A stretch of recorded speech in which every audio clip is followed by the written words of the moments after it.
តបងប្អូនមកធ្វើខតាពាំងជូរជើងជូរញ៉ាំទាំងអស់គ្នាសម្រាប់គ្រឿងផ្សំរួមមានពងទាស្ងោរហើយជាមួយនឹងតាពាំងជូរដែលយើងលាងទឹកស្អាតសោះជាមួយទឹកក្តៅហើយឲ្យស្អាតដើម្បីកុំឲ្យធំនឹងជើងជូរដែលយើងដាក់នៅក្នុងអូវិនឲ្យឆ្អិនប្រហែលជា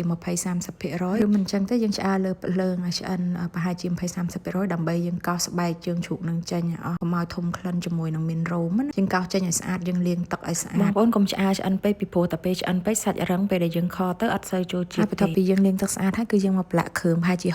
60-70% នៃគ្រឿងដែលយើងខនឹងឯងហើយយើងទុកវាមួយសន្ទុះបន្ទាប់មកគឺយើងមកមើលពីរបៀបខដំបូងយើងដាក់ឆ្នាំងឲ្យក្តៅសិនបន្ទាប់មកយើងបន្ថយភ្លើងឲ្យនៅសល់ទំហំទូចហើយយើងដាក់ស្ករចូលសម្រាប់ខ្ញុំប្រើស្ករសក្រហមណាស្ករក្រហមអត់ប្រើស្ករត្នោតទេបន្ទាប់មកគឺយើងកូរស្ករហ្នឹងឲ្យទៅជាល្បាយរាយហើយចាំយើងដាក់ខ្ទឹមចូលហើយបញ្ជាក់កន្លែងហ្នឹងគឺយើងត្រូវបន្ថយភ្លើងឲ្យទូចមែនតើពីព្រោះស្ករឆាប់ខ្លោចណាស់ហើយបន្ទាប់មកយើងដាក់ខ្ទឹមចូលឲ្យឈ្ងុយហើយយើងថែមទឹកត្រីទៅដើម្បីឲ្យឈ្ងុយចូលគ្នាហើយយើងដាក់ជើងជ្រូកដែលយើងបានប្រឡាក់គ្រឿងប្រហែលជា60-70% ហើយហ្នឹងដាក់ចូលហើយកូរជាមួយនឹងស្ករហ្នឹងឲ្យសព្វកន្លែងហ្នឹងគឺយើងកូរសព្វហើយទើបយើងតម្លើងភ្លើងឲ្យខ្លាំងវិញដើម្បីជៀសវាងកុំឲ្យខ្លោចណាអញ្ចឹងពេលដែលយើងតម្លើងភ្លើងហើយយើងកូរវាមួយសន្ទុះទៀតដើម្បីឲ្យសព្វគ្រឿងសព្វស្ករចូលជាមួយនឹងជើងជ្រូកហ្នឹងហើយយើងរំងាស់វាទុកសិនអញ្ចឹងមុនពេលយើងរំងាស់ហ្នឹងបងប្អូនអាចបន្ថែមគ្រឿងបំពេញ30%ទៀតនៃទឹកខដើម្បីឲ្យមានជាតិល្មមណាអញ្ចឹងសម្រាប់ខ្ញុំគឺខ្ញុំថែមតែអំបិលជាមួយនឹងស៊ុបខ្នុរទៀតទេហើយបន្ទាប់មកគឺពេលដែលយើងរំងាស់ឃើញថាឆ្អិន